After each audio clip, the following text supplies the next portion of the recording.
A pesquisa Them vs. Us, como que a divisão geracional afeta os escritórios de advocacia, que foi realizada entre abril e julho, descobriu que os colaboradores de escritórios de advocacia acreditam que os estilos de comunicação, comportamentos e atitudes de diferentes gerações atrapalham as operações e o sucesso das bancas. A crise geracional da advocacia em números. Gesto de gestão. Olá, você jovem que nos acompanha aqui no Gesto de Gestão, você que já ouviu o preâmbulo aí do nosso podcast, já sabe mais ou menos sobre o que a gente vai falar. Mas, como somos todos jovens aqui, meu jovem amigo André Porto Alegre. Olá, Lupe, olá, Daniele, olá, ouvintes. Oi, Lupe, oi, André, oi, ouvintes. Jovenzíssima. Jovem, voz e jeito. E aqui no nosso jovem, 92º podcast do Gesto de Gestão, sempre lembrando você aí, pode entrar lá no nosso Spotify, mandar sua sugestão. Se quiser também, estamos lá no LinkedIn, só nos procurar lá, André Porto Alegre, a Leo Lupe e também a Daniele Serafino. E André, eu já dei toda a letra do que se trata o nosso podcast, você também lá. Quero saber qual é a composição etária típica nos escritórios de advocacia hoje em dia.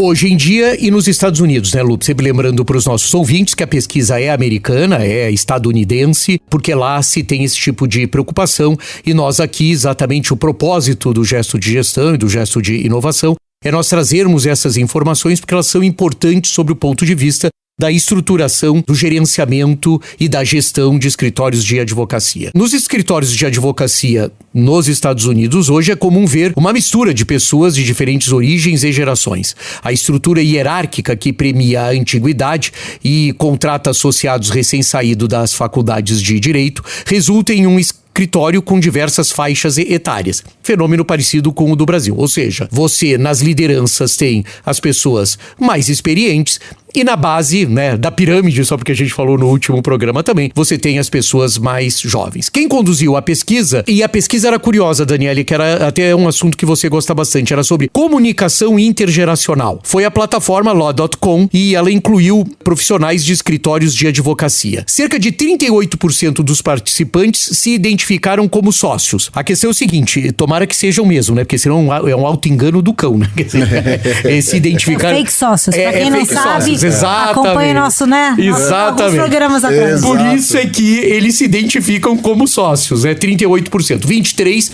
como equipe de escritórios de advocacia e 12% como associados. O restante ocupou cargos como paralegal, tecnólogo de informação e próprio advogado, entre outros. Cerca de metade dos entrevistados veio de escritórios grandes, com mais de 500 advogados. Pouco mais de um quarto de escritórios entre 150 e 500 advogados e o restante de escritórios de pequeno porte. Então a gente está efetivamente falando com um universo bem representativo do que é a advocacia nos Estados Unidos. Não sei se você ficou curiosa também, Dani, mas assim, a curiosidade é a distribuição, né, geracional dos participantes da pesquisa.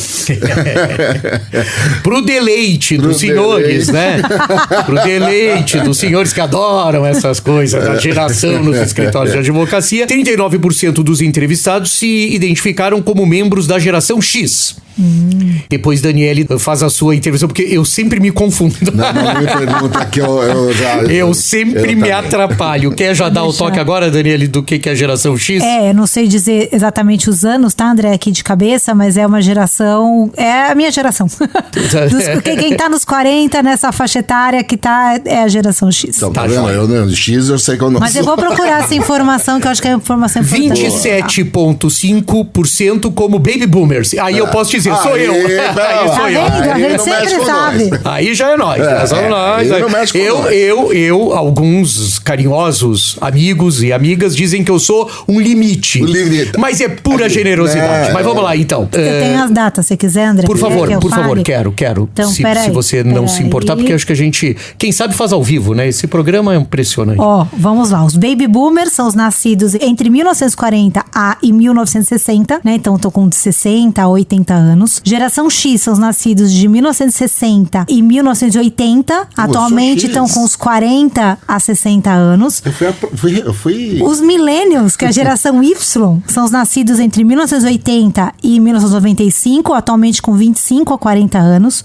Geração Z são os nascidos entre 1995 e 2010, estão atualmente entre 10 e 25 anos. E a geração Alpha são os nascidos a partir de 2010, atualmente estão com uns 10 anos. Que não estão trabalhando em escritório Ainda de não. advocacia. E essa fonte achei maravilhosa. Quer citar a fonte ou não há necessidade? São fontes padrões. Então eu também sou X, tá? E nós tá vendo, André rejuvenesceu neste episódio, rejuvenesceu. Para, que enganaram a gente até hoje. Então vamos lá. 39% geração X, 27,5% Baby Boomers, 27,5% como Millennials, somente 2% como geração Z e 3% não se identificaram com nenhuma geração, ou seja, são bravos com esse sistema geracional. Não quero saber. Não me interessa quem é quem. Mas vamos só retomando aqui. A gente tem uma concentração bastante grande na pesquisa entre X, Millennials e Baby Boomers, que seria mais ou menos exatamente isso, né? Se a gente fosse tripartite isso, né? A gente tem a base da pirâmide de entrantes, sendo como os Millennials, aqueles que estão assumindo as lideranças hoje em dia, como a geração X, e os Baby Boomers possivelmente como fundadores e pessoas referenciadas na advocacia. Então faz um certo sentido. A pesquisa descobriu que muitos profissionais têm dificuldade com os diferentes estilos de comunicação geracional. E um detalhe, Daniele e Lupe, a pesquisa era sobre isso, tá? A pesquisa não era para fazer um retrato, tanto é que ela nem é tão ampliada assim. A pesquisa era porque começou a se pensar ou se ter indícios que havia um problema de comunicação geracional e que afetava diretamente a gestão do negócio. E isso parece que está identificado. Cerca de 54% dos pesquisados disseram que esses estilos dificultam a operação efetiva do escritório ou a obtenção dos resultados desejados. Os entrevistados citaram problemas como a relutância dos advogados mais jovens em se comunicar pessoalmente. Da volta, é o dia da marmota. É isso. Esse programa é o podcast da marmota, definitivamente. Definitivamente é o podcast da marmota. É verdade. A gente faz 92 programas. Tá querendo inovar em problemas, vamos ouvir os mesmos. Vamos lá com essa Então vamos lá, eles têm relutância, né? Problemas como a relutância dos advogados mais jovens em se comunicar pessoalmente ou por telefone e a relutância dos advogados mais velhos em usar as comunicações digitais, como mensagens instantâneas. Ou seja, é uma coisa que eu chamo o recíproco desprezo, né? Quer dizer, eu te desprezo de um lado, você me despreza do outro, a gente tem uma incompreensão recíproca e aí deixa a coisa andar. O que você acha de tudo isso, Nossa, Daniel? isso é uma pauta que eu adoraria trabalhar, André. Você achou esse achado? Pra não perder aqui, o André, além da comunicação, quais outros desafios intergeracionais que foram mencionados? Você atropelou, até porque a Dani, ela disse que gostou da pauta e você nem deixou ela ainda explorar Desculpa, a pauta, já querendo passar pra frente. Vamos. É que já veio a confusão. O Vlu quer saber mais, André. Manda bala. A gente polemiza depois. Vamos lá. Quase 66% dos entrevistados disseram que os comportamentos e atitudes de diferentes gerações dificultam a operação efetiva do escritório. Problemas incluíram resistência à tecnologia pelas gerações mais velhas, percepção de falta de iniciativa pelas gerações mais jovens, fenômeno transatlântico, viu? Porque eu ouço diversas vezes essa questão de falta de iniciativa das gerações mais jovens, diferentes expectativas de trabalho e preferências divergentes em relação à frequência no escritório. Quer dizer, então, isso é uma questão que está aí colocada. Nós estamos até preparando um gesto de gestão que vai falar um pouco quanto tempo que atenção, ouvintes, quanto tempo que um advogado precisa ficar no escritório fisicamente. Olha lá. Tá, vamos preparar. Olha lá. Vamos preparar para deixar a Daniela vai sair dessa zona de conforto. Sim, não precisamos mudar essa realidade. Agora que engraçado, né? Você vê, você falou um negócio, eu já fiz uma pergunta, Dani não conseguiu fazer o comentário. Se entre 3 de pra praticamente a mesma geração. Já dá essa confusão. Descobrimos hoje que somos a mesma geração, A mesma né? geração. Imagina gerações diferentes. Agora... Não, mas tem mais. Sim. Tem mais. Quase 2/3 dos entrevistados acreditam que a geração mais jovem não está adequadamente preparada nas faculdades de direito para ser um advogado moderno. Vamos lá. Todos os advogados acham que os mais jovens não estão preparados para ser um advogado moderno. Cerca de 14% disseram que estavam preparados e quase 23% estavam inseguros. Então, eles mesmos. Então, olha que interessante, Lupe e Daniele. Primeiro, acho que se a gente for retomar, né, Dani, só para retomar essa questão, a resistência à tecnologia me parece algo bastante... Eu queria até dar um exemplo Por favor. nesse ponto, André. É interessante, eu trabalho com... No meu time tem bastante geração. Tem geração Z e tem muitos milênios. E tem uma pessoa especificamente do meu time que ela é super tecnológica. E aí ele ficava, na hora que mandava as coisas pra eu validar ou pra eu olhar, ele usava todas as ferramentas tecnológicas pra me marcar nos sistemas. Então vinham às vezes, né, as notificações. E aí quando eu perguntava por voz, e aquele assunto? E aquele cliente? Eu não sei o que. Não, mas eu te avisei. Eu falei, mas você avisou aonde? Não, eu te avisei, eu te marquei lá no sistema X. Aí eu passei por uma crise e falei, putz, o que eu preciso fazer? Preciso aprender o sistema X e sempre abrir lá. Puxa, é mais um sistema, né? Que eu vou ter que agora aprender a mexer. Ir lá pra eu achar o que ele comentou. E aí eu resolvi conversar e falei, olha, precisamos estabelecer aqui um meio desse caminho. Eu entendo que pra você funciona muito melhor. Se você só me marcasse, eu já veria.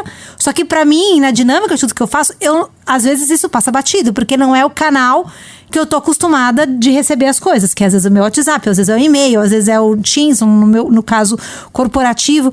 Então, precisamos chegar nesse meio do caminho. Então, você pode até...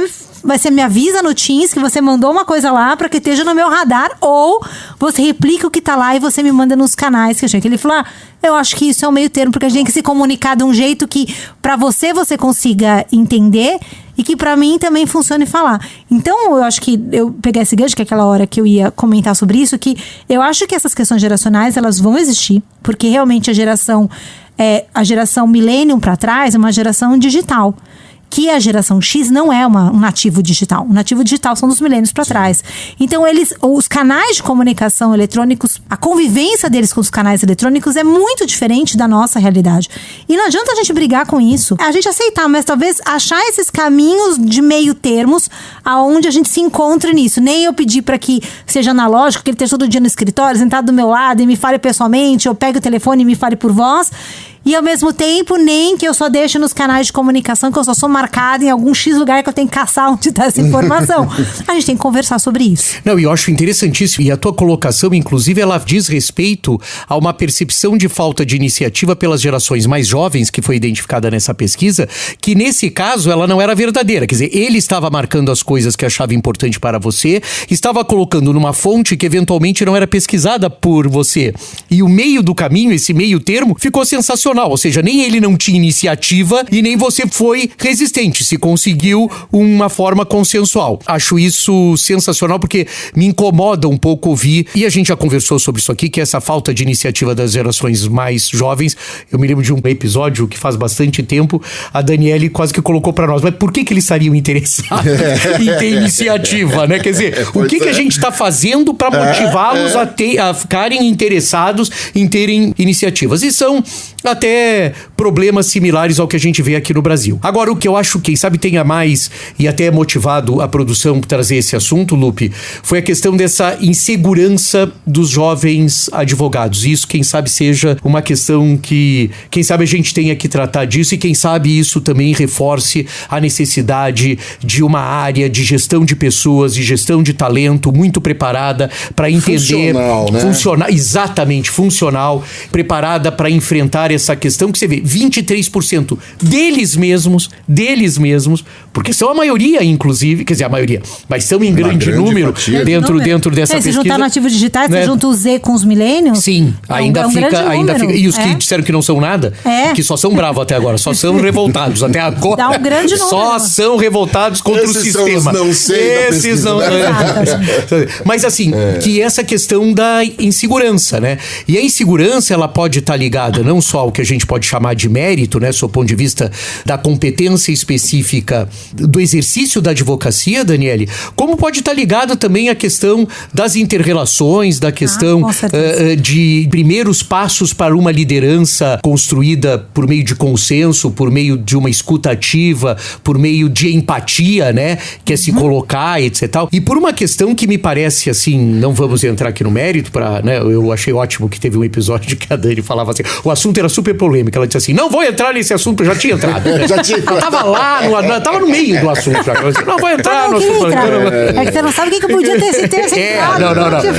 Não. Mas é só dizer aqui que eu acho que a gente tem que começar a tratar também uma questão de como é que as lideranças mais consagradas de estruturas formatadas como sociedades de advogados tratam exatamente, acolhem esse gradual, essa progressão.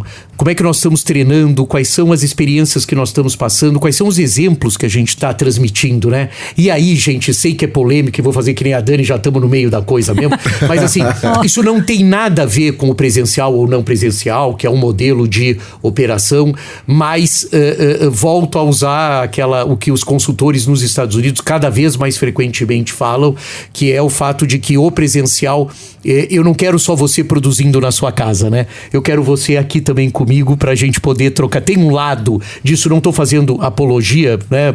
Vamos ter um programa que trata disso, porque saiu uma pesquisa recente sobre isso nos Estados Unidos também. Mas como é que é isso, né? Como é que eventualmente a interlocução presencial, em alguns momentos, em algumas coisas, pode favorecer esse entendimento de que não é uma máquina que se levanta às 9 horas da manhã no quarto, fica no seu quarto fazendo um monte de coisa, né? De repente tem outras coisas também que um escritório de advocacia demanda. Agora sabe o que vai muito bem para todas as gerações? O gesto de inovação com Daniele Serafino. Ed Chaves, nosso sinal sonoro. Antigamente, estudar termos jurídicos e latim era comum na faculdade de Direito. Eu, pelo menos, tinha uma aula que chamava isso, né, essa linguagem técnica jurídica. Lembro que a gente aprendia naquela época a usar os brocardos jurídicos. Nunca vou esquecer essa expressão. Mas como você colocar bem os termos em latim. Em que momento da frase você deveria alocar os brocardos em latim? Era uma matéria da faculdade de Direito. E olha que eu não sou da geração X, como a gente estava falando aqui, mas não é tão antiga assim, né? Tamo aí. E aí, gente, hoje em dia, eu digo para vocês que essa prática pode estar totalmente ultrapassada. Não só usar o latim, mas a gente começar a olhar para a linguagem jurídica. Usar uma linguagem complicada não é mais considerado hoje um sinal de status. Na verdade, gente, a comunicação jurídica mudou bastante. E ela não mudou por si só. Ela mudou porque o mundo mudou da forma de comunicação. A gente está aqui diante de um fato de redes sociais, né, de uma comunicação que a gente chama de comunicação fragmentada, onde as pessoas elas veem uma foto e uma legenda, elas já leram a notícia, leu lá, né, um tweet, né, um X, quem lia, né? Agora, enfim, e agora a pessoa entendia o que aconteceu numa guerra, que aconteceu na política, em qualquer lugar, né? Mas aí o que a gente vê é que tudo isso acabou tem mudado e de uma forma muito rápida e que os advogados parece que os únicos que ainda não perceberam que isso mudou. E vocês sabiam que a gente tem uma linguagem própria que chama juridiquês, né? Que é o nome da nossa linguagem era juridiquês e que a maior parte das vezes as pessoas não compreendem. E aí eu que gosto muito desse assunto, acompanho diversas pesquisas que mostram que o público em geral, tem até uma pesquisa da OCDE que mostra que 96% das pessoas consideram que a linguagem jurídica ela não é apropriada e adequada e que as pessoas não conseguem compreender. E outra pesquisa que foi feita até com próprios advogados, deram textos para ele numa linguagem simples e na linguagem jurídica. Os próprios advogados preferiram o texto da linguagem simples, então nem os advogados suportam a sua própria linguagem. Mas o fato é, ainda bem, que esse formato tradicional da escrita jurídica, que costuma ser muito longo, cheio de palavras complexas e técnicas, uma linguagem, né, a gente até tem uma forma de justificar os textos, né, justificado, na maior parte da linguagem web, os textos não são nem justificados, mas o direito justifica-se todos os textos, então fica um texto blocadão, né, compridão. Isso tem mudado bastante. Não sei se vocês sabem, mas em novembro de 2023, o Conselho Nacional de Justiça, o CNJ, lançou o Pacto Nacional do Judiciário pela Linguagem Simples. Esse pacto, ele quer tornar a comunicação jurídica mais clara e acessível para todos. As principais metas desse pacto incluem eliminar textos excessivamente formais e desnecessários, adotar uma linguagem direta e concisa nas decisões que os juízes dão e explica o impacto dessas decisões, que eles querem que os juízes expliquem o impacto dessas decisões na vida das pessoas. E em julho de 2024, o Judiciário continuou essa mudança, promovendo o lançamento do Selo da Linguagem Simples. Esse selo reconhece e incentiva o uso da linguagem simples e mais clara em todos os segmentos da justiça e premia os tribunais e os servidores e os juízes que adotem essa significativa mudança na comunicação jurídica. Tudo isso, gente, tem sido fundamental para impulsionar a grande mudança no direito sobre a comunicação. Nós passamos no direito por uma crise da comunicação. As pessoas, eu sempre falo, as pessoas, elas leem uma petição que ela acabou de contratar daquele escritório, ela não se reconhece na petição. Ela lê, está descrevendo o caso dela, mas ela não se reconhece. Ela lê um contrato que está prevendo as regras que vão reger a relação dela e ela não entende nenhuma daquelas regras, né? Então a gente começa a perceber que esse jeito de funcionar da comunicação, que é, de novo, técnico, que é o juridiquês, é longo, ele é complexo. Para que a pessoa entenda o conteúdo, ela tem que ler do começo ao fim. Ela não tem funcionado para o padrão da comunicação de hoje, para a velocidade da comunicação do mundo de hoje. Mas muitos advogados têm se sentido inseguros em adotar essas novas práticas, porque eles temem que o juiz, o judiciário, ao ler uma petição, ao ler um contrato numa linguagem simples, não compreenda ou que ache que aquele advogado não está sendo técnico o suficiente. Mas a minha experiência, ela vem mostrando que a gente não deve temer essa mudança. Nos últimos 6 meses, eu dei treinamento sobre visual law e linguagem simples para magistrados e servidores em 2 tribunais no Brasil. Ou seja, os próprios tribunais contratando cursos de treinamento para treinar os seus juízes a falarem e escreverem em linguagem simples. Porque esses procedimentos do Pacto Nacional, eles não são só sobre o que você escreve, mas sobre os pronunciamentos verbais também. Eu estava preocupada, eu confesso, com a aceitação dessas novas metodologias para o judiciário. Porque os advogados muitas vezes estão na linha de frente com seus clientes e já percebem que essa linguagem no mundo dos negócios complica. Mas para quem é judiciário, que está dentro do ecossistema jurídico, isso poderia complicar. Mas eu fui surpreendida. Eles me realmente tiraram,